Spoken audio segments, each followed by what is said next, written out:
हमको क्वेश्चन दिया है so that the set of all complex number of the form cos theta plus i sin theta where theta is any real number form a group with respect to operation of multiplication of complex number. ठीक है, तो दिया क्या है cos theta plus i sin theta, तो उसको हम क्या करते हैं कुछ z के बराबर मान लेते हैं। ठीक है, क्या दे रखा है z is equal to cos theta plus i sin theta something दे रखा है। ठीक है, ये मान लिया। अब हमको चेक करना है कि z with respect to operation multiplication एक ग्रुप है, ये बात हमको चेक करनी है। तो ग्रुप की 4 इंपॉर्टेंट प्रॉपर्टी होती है, बस उसी को क्या करना है सेटिस्फाई करवाना है। ठीक है, तो पहले क्या करते हैं स्टार्ट करते हैं। तो पहले क्या क्लोजर प्रॉपर्टी के बारे में बात करते हैं। ठीक है, क्लोजर प्रॉपर्टी के बारे में। ठीक है, प्रॉपर्टी तो हम क्या करते हैं मान लेते हैं लेट z1 और z2 कोई दो कॉम्प्लेक्स नंबर है सच दैट जो z1 है वो किसके बराबर है cos theta 1 plus i sin theta 1 के बराबर है, और z2 किसके बराबर है cos theta 2 plus i sin theta 2 के बराबर है।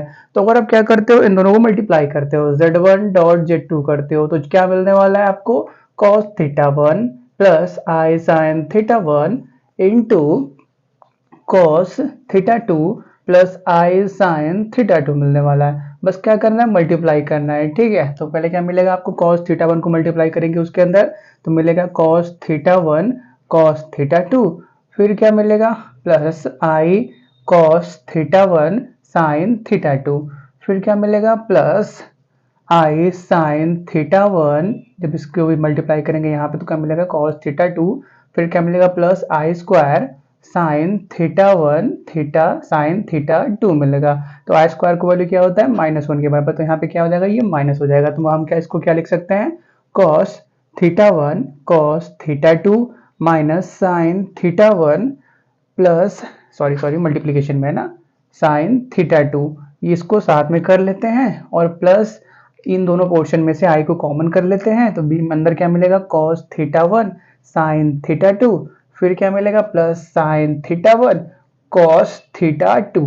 ठीक है, तो देखो ये भी कुछ मान लेते हैं ये a है प्लस आई और ये कुछ b के बराबर, तो ये भी एक कॉम्प्लेक्स नंबर की तरह ही दिख रहा है। तो हम क्या बोलेंगे कि जो हमारे पास z1 इंटू z2 है वो भी क्या सेट ऑफ कॉम्प्लेक्स नंबर, मतलब z के अंदर से ही आ रहा है, मतलब वो भी कुछ cos theta 1 plus i sin theta 2 की तरह ही दिख रहा है। तो हम क्या बोलेंगे कि जो हमारे पास ये रिलेशन दे रखा है z with respect to multiplication क्या है क्लोज्ड है, मतलब क्लोजर प्रॉपर्टी को क्या कर रहा है होल्ड कर रहा है। ठीक है, देखो एक्स्ट्रा चीजें आ रही हैं उससे आपको अपने को दिक्कत नहीं है। ठीक है, अपने को बस इस फॉर्म में बनाना है कि कुछ cos थीटा की तरह टर्म मिल जाए और एक आयोटा वाला टर्म मिल जाए और sin थीटा की तरह कुछ टर्म मिल जाए। अब sin के साथ cos आ रहा है उससे कोई फर्क नहीं पड़ने वाला है। ठीक है, कॉम्प्लेक्स नंबर है मल्टीप्लाई करोगे तो एक्स्ट्रा टर्म मिलने वाले हैं, इसको नोट करो।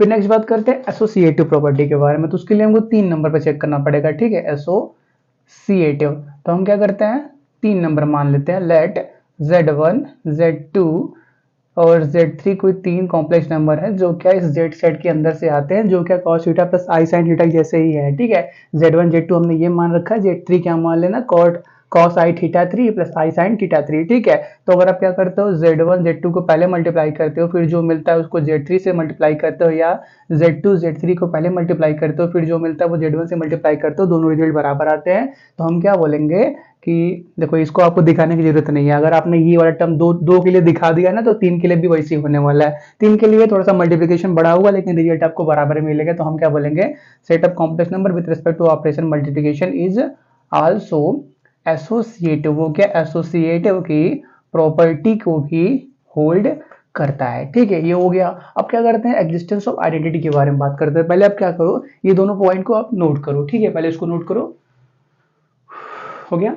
चलो, तो एग्जिस्टेंस ऑफ आइडेंटिटी, तो आइडेंटिटी क्या होता है पहचान। तो कोई एक ऐसा हमको एलिमेंट मिल जाए जिसको हम इस किसी भी एक कॉम्प्लेक्स नंबर के अंदर मल्टीप्लाई कर दें, हमको वही ओरिजिनल कॉन्सेप्ट कॉम्प्लेक्स नंबर मिल जाए। ठीक है, तो हम क्या करते हैं एग्जिस्टेंस ऑफ आइडेंटिटी के ऊपर बात करते हैं। ठीक है, तो बोलते हैं वी हैव, हमारे पास एक कॉम्प्लेक्स नंबर है, क्या है एक ई मान लेते हैं कॉम्प्लेक्स नंबर जिसको हम आइडेंटिटी एलिमेंट मानेंगे, जो इस तरह से होगा सच दैट कि अगर हम क्या करते हैं इसके ऊपर अप्लाई करते हैं, किसके ऊपर किसी भी एक एलिमेंट के ऊपर अप्लाई करते हैं। मान लेते हैं z1 हमने एक एलिमेंट लिया था cos theta 1 plus i sin theta 1 लिया था ना, तो अगर सच दैट अगर हम ई इंटू जेड वन करें तो हमको जेड वन मिल जाए, या जेड वन इंटू ई करें फिर भी हमको क्या मिलता है, जेड वन मिल जाए। मतलब कहने का कि उस जेड वन की प्रॉपर्टी पे इफेक्ट ना पड़े, वो ओरिजिनल का ओरिजिनल ही मिल जाए। ठीक है, तो ई को क्या लिया जाए। ठीक है,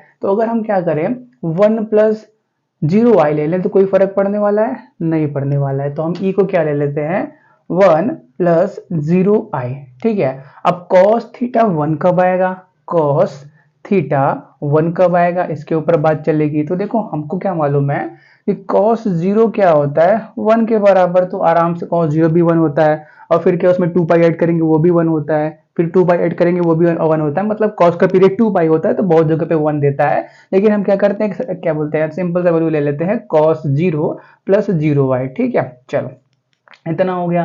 तो बस करना कुछ नहीं है, बस वन प्लस जीरो वाई, इस कॉस जीरो की तरह इसको मत देखो, इसको क्या देखो, वन प्लस जीरो वाई की तरह देखो। ठीक है, तो आप क्या करोगे, ई को जेड के अंदर मल्टीप्लाई करोगे, मतलब क्या, वन प्लस जीरो वाई को मल्टीप्लाई करोगे आप किसके अंदर, cos theta one plus i sine theta two के, थीटा वन के अंदर। तो आपको क्या मिलने वाला है, आपको यही ओरिजिनली ना मिलने वाला है। इसको इसके साथ मल्टीप्लाई करोगे तो क्या मिलेगा, कॉस थीटा वन, फिर क्या होगा, ये वन इसके साथ मल्टीप्लाई में जाएगा तो आई साइन थीटा वन मिलने वाला है। और दूसरा क्या, जीरो आएगा तो वो तो जीरो कर ही देने वाला है ना। तो कोई भी आप चेक कर लो, आपको हमेशा रिजल्ट ऐसा ही मिलने वाला है। ई क्रॉस ई डॉट जेड कर लो, या जेड क्रॉस ई कर लो, यहाँ पे जेड वन कर लो, क्योंकि हम जेड वन के ऊपर चेक कर रहे थे। ठीक है, तो हमको क्या मिल गया, वन प्लस जीरो वाई क्या मिल गया, आइडेंटिटी एलिमेंट मिल गया। किसका, इस जेड कॉम्प्लेक्स नंबर का, जेड जो complex number cos theta plus i sine theta की तरह दिख रहा है, इसका आइडेंटिटी एलिमेंट मिल गया। तो हम क्या बोलेंगे, here here one plus zero y लिख सकते हो, या cos zero plus zero y भी लिख सकते हो। ठीक है, कॉस जीरो का वैल्यू वन के बराबर होता है, क्योंकि ये कॉम्प्लेक्स नंबर की तरह दे रखा है, तो हम भी कॉस जीरो यूज कर लेते हैं। ठीक है, cos zero plus one i, sorry cos zero plus zero i is the identity element. ठीक है, ये cos zero plus zero y कर लो, या इसको इक्वल करके आप बता देना कि वो वन प्लस जीरो वाई की ही बात कर रहा है। ठीक है, नहीं तो कंफ्यूजन हो सकता है। चलो इसको नोट करो। बात करते हैं एग्जिस्टेंस ऑफ इनवर्स के बारे में। तो इनवर्स क्या होता है, इस तरह से होता है कि जब भी किसी भी एक Z1 के साथ ऑपरेशन में जाएगा तो आपको आइडेंटिटी एलिमेंट ला के देगा। आइडेंटिटी एलिमेंट क्या है, वन प्लस जीरो वाई है। ठीक है, आप क्या करो, पहले इसको इतना नोट करो, हो गया। चलो अब बात करते हैं एग्जिस्टेंस ऑफ इनवर्स के बारे में। ठीक है, चलो एग्जिस्टेंस ऑफ इनवर्स के बारे में बात किया जाए तो चलो इनवर्स। ठीक है, तो हम क्या करते हैं, मान लेते हैं कोई भी लेट, मान लेते हैं डी एक कॉम्प्लेक्स नंबर है, जो इस तरह से है कि वो one upon cos theta one plus i sine theta one के बराबर है। ठीक है, आप लिख लेना कि डी इतने के बराबर है, सच दैट जब भी हम क्या करते हैं, डी और Z1 को मल्टीप्लाई करते हैं तो हमको ई मिलता है, आइडेंटिटी एलिमेंट मिलता है, या हम Z1 और डी को मल्टीप्लाई करते हैं तो उस सिचुएशन में भी हमको आइडेंटिटी एलिमेंट मिलता है। तो हम क्या करते हैं, सिंपल सा यहीं पे पुट कर लेते हैं, डी का वैल्यू कितना है, one upon cos theta one plus i sine theta one के बराबर है। और Z1 क्या है हमारे पास, Z1 है हमारे पास cos theta one plus i sine theta one, cut के बचने क्या वाला है, वन ही ना बचने वाला है। इक्वल टू राइट में कितना मिलेगा, वन। वन को आप क्या लिख सकते हो, वन प्लस जीरो वाई, वही तो आया था आइडेंटिटी एलिमेंट, मतलब बात सही चल रही है। तो हम क्या बोलेंगे, here one plus zero y is the inverse element for Z1 क्या था, cos theta one plus i sine theta one, उसके लिए इनवर्स एलिमेंट क्या हो गया, वन प्लस जीरो वाई हो गया। ऐसे ही Z2 के लिए देखोगे तो उसके लिए भी वन प्लस जीरो वाई आएगा, कोई भी फर्क नहीं पड़ने वाला है। ठीक है, sorry one plus zero y या सिंपली वन बोल दो, कोई भी फर्क नहीं पड़ने वाला है। Sorry, one plus zero y तो आइडेंटिटी एलिमेंट था ना। Here one upon cos theta one plus i sine theta one is the inverse element for Z1। Z1 क्या है, Z1 है हमारे पास cos theta one plus i sine theta one. थोड़ा सा यहाँ पे दिमाग चला गया था, कोई बात नहीं, हो जाता है। ठीक है, चलो तो हम क्या बोलेंगे, identity element one plus zero Y आ गया। ठीक है, इनवर्स के लिए क्या किया हमने, एक ऐसा एलिमेंट लिया जो इस तरह से था कि जब भी हमने किसी भी एक कॉम्प्लेक्स नंबर जो इस तरह से दिख रहे थे cos theta plus i sin theta 1 उसके साथ ऑपरेट किया तो हमको आइडेंटिटी एलिमेंट मिला। तो हमने d की जगह ये रखा वैल्यू और z1 की जगह cos theta 1 plus i sin theta 1 रखा, तो काट के क्या मिला 1, मतलब 1 को क्या लिख सकते हैं 1 प्लस 0 y लिख सकते हैं।